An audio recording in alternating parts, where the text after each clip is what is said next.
Thank you very much.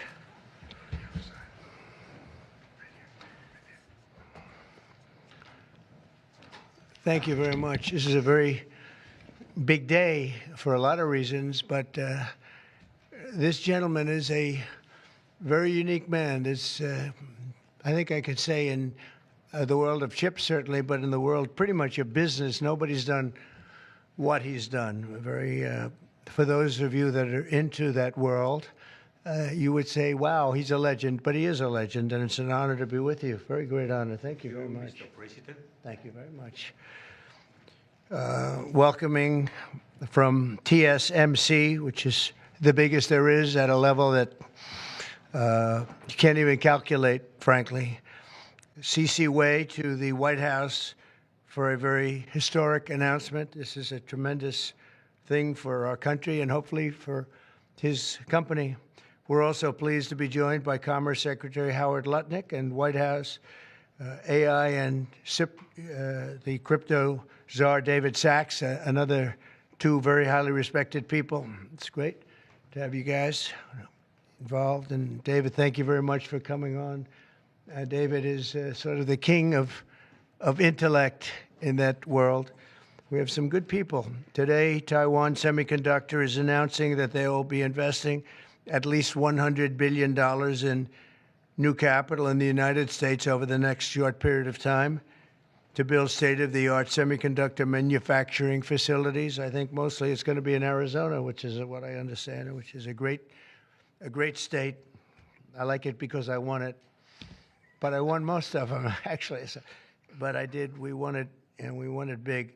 The most powerful AI chips in the world will be made right here in America, and it'll be a big percentage of the chips made by his company. But as you know, they're based mostly in Taiwan, and they're far and away the biggest. There's nobody even close. This $100 billion in new investment will go into building 5 cutting-edge fabrication facilities in the great state that we just discussed, Arizona, and will create thousands of jobs, many thousands of jobs, and high-paying jobs. In total, today's announcement brings Taiwan Semiconductor investments to about $165 billion. They've started already.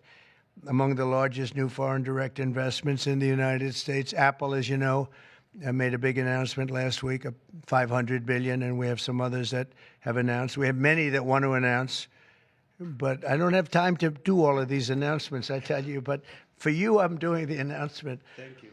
This will create hundreds of billions of dollars in economic activity and boost America's dominance in artificial intelligence and beyond.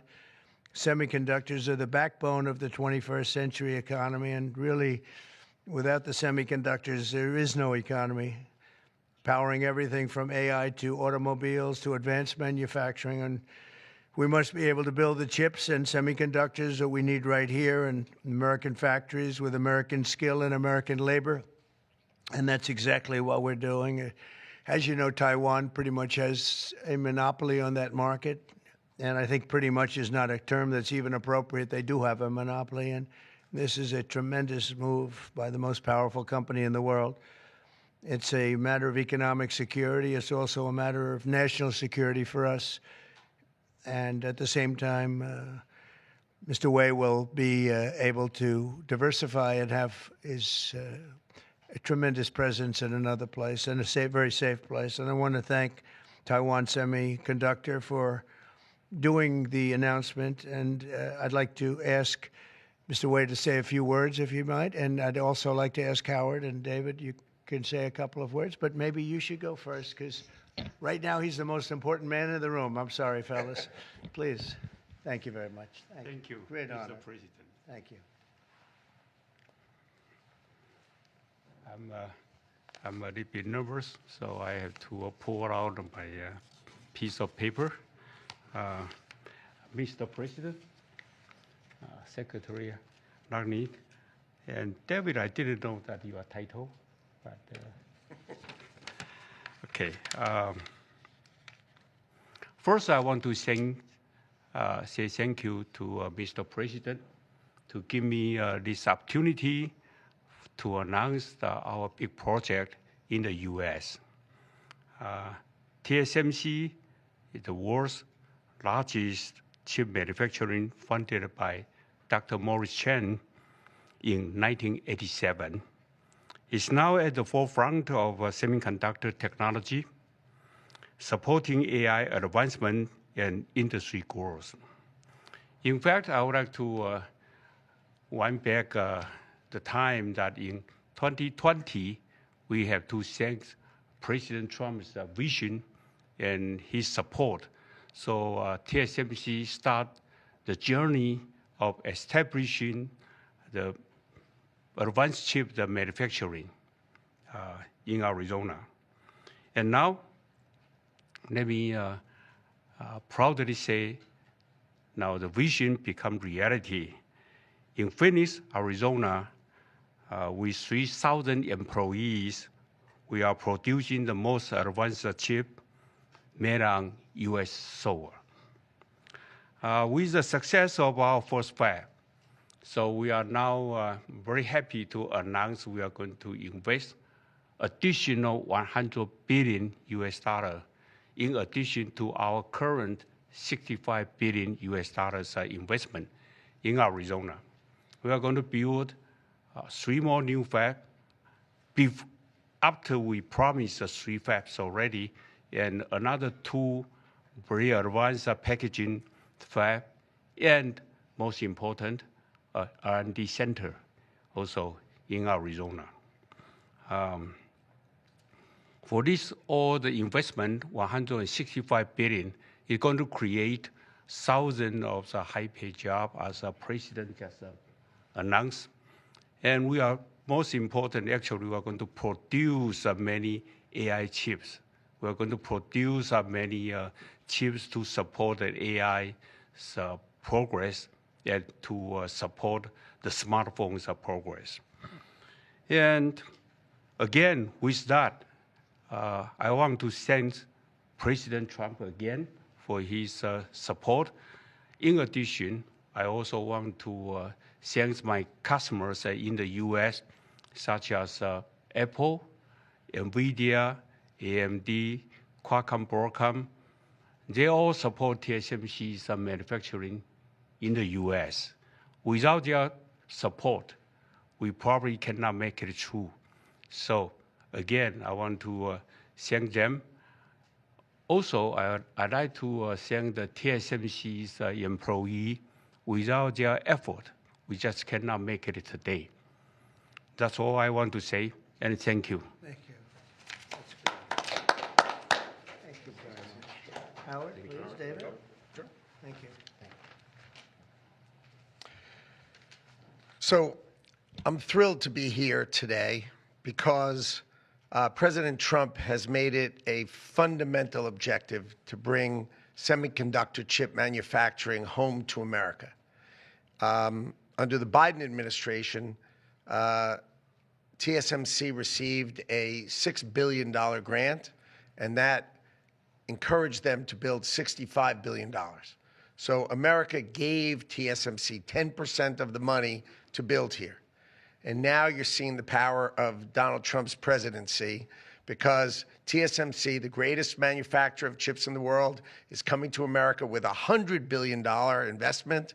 And of course, that is backed by the fact that they can come here because they can avoid paying tariffs. So the idea is come to America, build greatness in America, build for the American customers, the Apple, NVIDIA, that whole list that Chairman Wei gave in order to bring production to America. So we're really, really excited. This continues the most incredible path you've ever seen in these first weeks and months of the Trump administration of incredible manufacturing coming to America. The keys that the president has called out are coming here. They're coming here in huge size because they want to be in the greatest market in the world, and they want to avoid the tariffs that if they're not here, they'd have to suffer. So I want to congratulate C.C. Wei for bringing in this incredible $100 billion investment, but it's on the shoulders of our President Donald Trump, which is why he's coming. So thank you. Thank you. David? Thank you, sir. Well, the products that TSMC makes are literally the most important products in the world. I mean, these advanced chips power everything. They power AI, they power your phone, they power your cars, and without them, the whole modern economy would stop, but they're not made in the United States. So for TSMC to move here is a huge, huge development, and we owe that to President Trump's leadership on the economy and Secretary Lutnick as well. And Cece, thank you for coming here. Thank you. Yeah. Thank you, Dan. So thank you very much. A big percentage of chips with this investment will be made now, a big percentage. Worldwide, we had very little, almost none. We used to have a lot with Intel, but we had very little. And we'll be at close to 40% of the market with this transaction and a couple of others that we're doing. That's a tremendous leap, like a leap that nobody would have really said was possible. So I just want to thank you all for being here. If you want a couple of questions, ideally on this subject, yes. The number of jobs that will be created. He said thousands, but you're probably talking about 25,000 jobs. But it'll get bigger and bigger with time. Knowing this gentleman, it'll get bigger and bigger. There'll be no stopping him. Mr. President, what Yeah, more? Brian, go ahead. in addition to the jobs, you talked about national security, and that's one thing I think a lot of Americans at home don't understand. Explain the national security aspect of this. Well, without the chips and semiconductors, nothing runs today. You can't buy a car without them. You can't get a radio, a television, nothing. You can't get anything. And we thought it was very important, obviously business-wise, but we thought even in terms of national security to have this large percentage of the chips, semiconductors, and other things that they make the most important product. And not a product that you can really copy. It takes years and years. You know, on the needle of a pin is total genius. I mean, they can put things, I mean, something the size of the needle, the point of a pin, they put information that is just not even believable. So if you would see this, it's just really something. Yes, Mr. President. One aspect to that, Honda announced they're coming to Indiana because of the tariffs. Once again, you bring in additional jobs in manufacturing. You want to comment on that as well? Well, Honda's coming, and I told you about Apple, that they're going to be starting to build massively here, $500 billion. And we have many other companies going to be announced, but we had many that have already announced. And no, it's going to be great. It's looking really strong. I don't think this country has ever seen anything like we're seeing right now. Now, the tariffs, as you know, will start a week earlier than the reciprocal, which is going to be on a couple of weeks earlier. Reciprocal tariffs start on April 2nd. And I wanted to make it April 1st, but I didn't want to go April Fool's Day, because that costs a lot of money, but that one day. But so we're going April 2nd. But very importantly, tomorrow tariffs 25% on Canada and 25% on Mexico, and that'll start. So they're going to have a tariff. So what they have to do is build their car plants, frankly, and other things in the United States, in which case they have no tariffs. In other words, you build, and this is exactly what Mr. Wei is doing, by building here. Otherwise, they'll build, if they did them in Taiwan to send them here, they'll have 25% or 30% or 50% or whatever the number may be someday. It'll go only up. But by doing it here, he has no tariff, so he's way ahead of the game. And I would just say this to people in Canada or Mexico: if they're going to build car plants, the people that are doing them are much better off building here, because we have the market. We're the market where they sell the most. And so I think it's going to be very exciting for the automobile companies. Very exciting for, I can think of any, as an example, North Carolina, they had the great, I used to go there to buy furniture for hotels, and it's been wiped out. That business all went to other countries. And now it's all going to come back into North Carolina, the furniture manufacturing business, please. Mr. President, is the Ukraine minerals deal now dead, or can it be revived? What's your... Well, I'll let you know. We're making a speech. You probably heard about it tomorrow night, so I'll let you know tomorrow night. But no, I don't think so. I think it's a great deal for us because, you know, Biden very, very foolishly, stupidly, frankly, gave $300 billion and $350 billion more accurately to a country to fight and to try and do things. And you know what happened? We get nothing. We get another, just gave it. We could have rebuilt our entire U.S. Navy with $350 billion. Think of it, $350 billion. We could have rebuilt our U.S. Navy. So he gave it away as fast as the money could be gone. And what we're doing is getting that all back and a lot more than that. And what we need, it's very important for this business that we're talking about here with chips and semiconductors and everything else. We need rare earths. And the deal we have is we have the finest rare earths. Mr. President, what do you need to see from President Zelensky to restart these negotiations? Well, I just think he should be more appreciative because this country has stuck with them through thick and thin. We've given them much more than Europe, and Europe should have given more than us because, as you know, that's right there. That's the border. This country really was like the fence on the border. It was very important to Europe, and I'm not knocking Europe. I'm saying that they were a lot smarter than Joe Biden because Joe Biden didn't have a clue. He just gave money hand over fist, and they should have been able to equalize with us. In other words, if we gave $1, they should have given. Well, we gave $350 billion. They probably gave $100, but on top of it all, they get their money back because they're doing it in the form of a loan, and it's a secured loan. So when I saw that, which I've known about for a little while, I said it's time for us to be smart.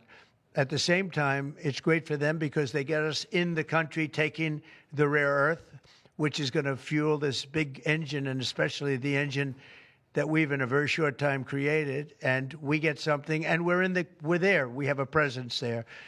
With all of that being said, I want one thing to happen. I want all of those young people to stop being killed. They're being killed by the thousands every single week.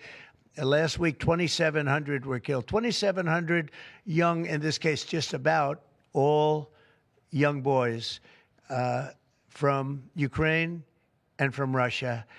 And that's not young people from the United States, but it's on a human basis. I want to see it stop. The money is one thing, but the death. And they're losing thousands of soldiers a week. And that's not including the people that get killed every time a town goes down or a missile goes into a town. And I want to see it stop. Yes. Are you considering canceling military aid to Ukraine? And can we get a reaction to what the Premier just said, that your administration is bringing U.S. worldview in alignment with Moscow's? So this is a deal that should have never happened. This is a deal that would have never happened. And it didn't happen for 4 years. It didn't happen. It was never even close to happening. If I were president, it would not have happened. And October 7th would not have happened in Israel. And inflation wouldn't have happened. And Afghanistan, disastrous, the way they withdrew. Not the fact that they withdrew, but the way they withdrew would have never happened. And we would have had Bagram right now instead of China having it. It was 1 hour away from where China makes their nuclear weapons. We would have kept Bagram, with one of the biggest air bases in the world. All of these things happened, and it's a shame. But it is what it is, and now we're here. I want to see it end fast. I don't want to see this go on for years and years. Now, President Zelensky supposedly made a statement today in AP. I'm not a big fan of AP, so maybe it was an incorrect statement, but he said he thinks the war's going to go on for a long time. And he better not be right about that. That's all I'm saying. This project, could this minimize the impact to the U.S. with chips should China decide to isolate Taiwan or China decide to take Taiwan? Well, it's a very interesting point. It's a great question, actually, but this would certainly, I can't say minimize. That would be a catastrophic event, obviously, but it will at least give us a position where we have, in this very, very important business, we would have a very big part of it in the United States. So it would have a big impact if something should happen with Taiwan. Russia sanctions. Are you looking at relieving Russian sanctions if there is a peace deal? Well, we're going to make deals with everybody to get this war, including Europe and European nations. And they've acted very well. You know, they're good people. I know most of them are friends of mine. The heads of state, the heads of the various countries, prime ministers from the different. I got four prime ministers and 5 presidents called me over the last 2 days, and they want to work it out. They want to get it worked out. And I think they're also, you know, they're talking money, but the money is less important than the deaths. We're talking thousands of young people a week. And people would say, why do I care about Ukraine? young people. Why do I care about? And not all young, but they're pretty young. You know, Ukraine is running a little bit low, and they're getting older. They're recruiting older people. It's a very, very sad thing that's happening over there, and we want to get it finished. We want to stop the death. On the tariffs, is there any room left for Canada and Mexico to make a deal before midnight? And should we expect those Chinese tariffs, the extra 10%, to take effect No room tomorrow? left for Mexico or for Canada. No, the tariffs, you know, they're all set. They go into effect tomorrow.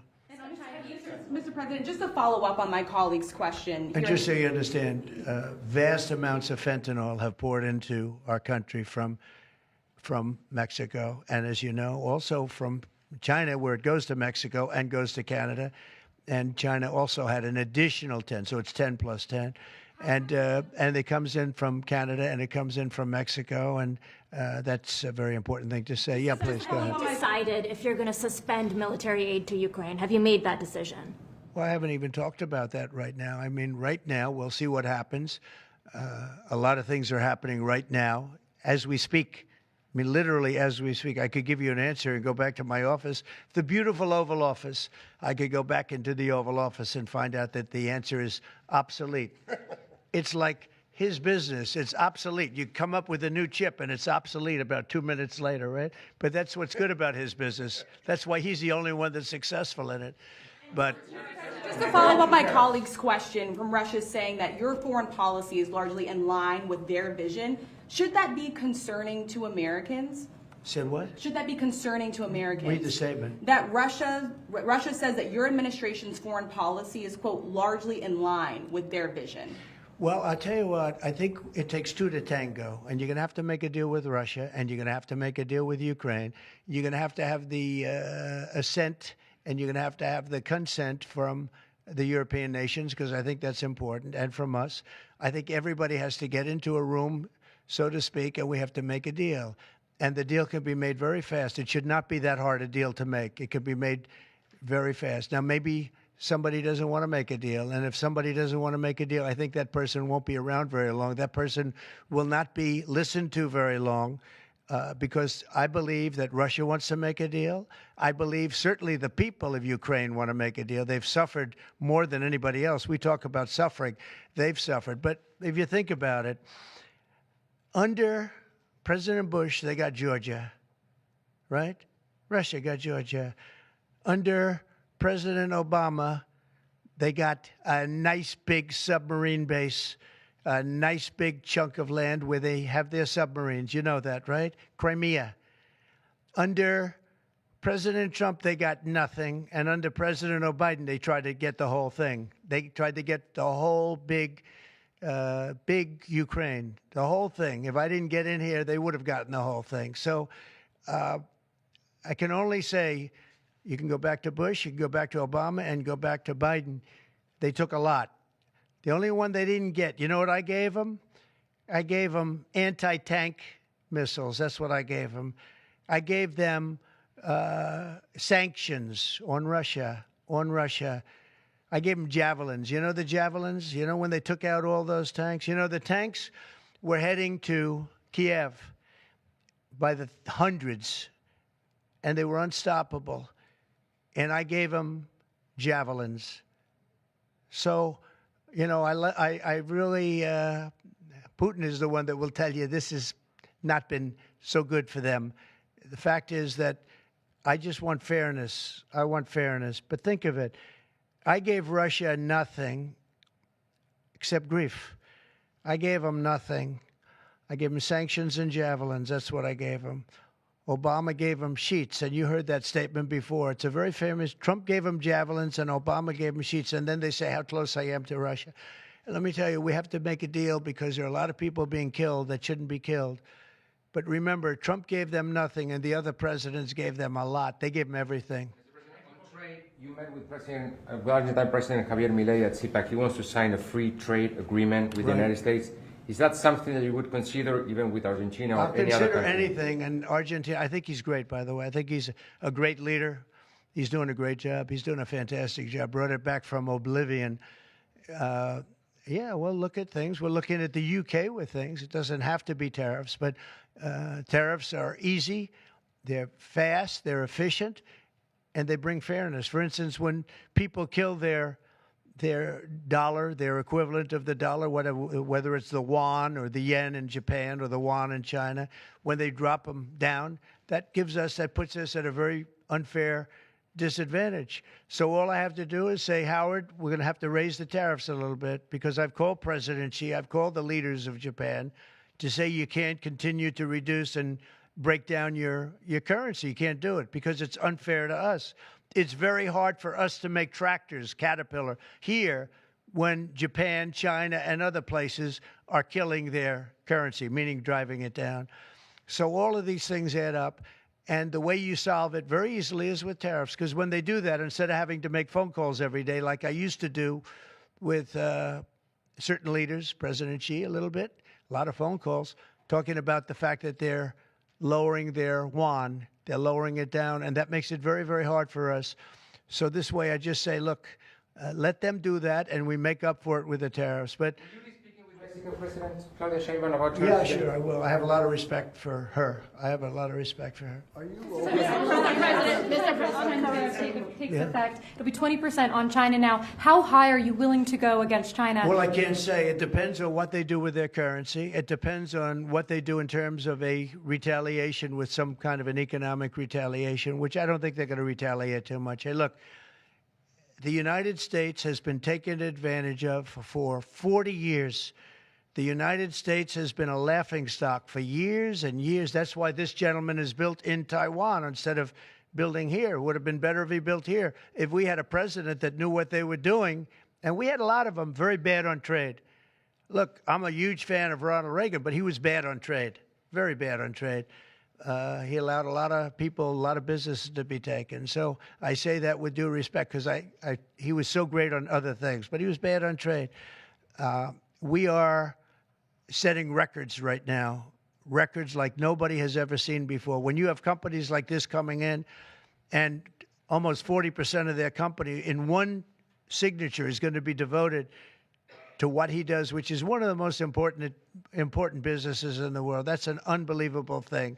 When Apple now is going to start building all of their plants here, all because of what we've done in terms of, it's not because he likes me or they like me. They don't probably like me at all. I don't know. I think he likes me a little bit at least. But you know what? It's the incentive we created, or the negative incentive. I mean, it's going to be very costly for people to take advantage of this country. They can't come in and steal our money and steal our jobs and take our factories and take our businesses and expect not to be punished. And they're being punished by tariffs. It's a very powerful weapon that politicians haven't used because they were either dishonest, stupid, or paid off in some other form. And now we're using them. Say it. Have you spoken with President Xi about this term? I don't want to tell you that. Thank you very much, everybody. Thank you. Thank you very much. From Andrew Cuomo running for New York City mayor. Will people who don't respond to the emails be fired?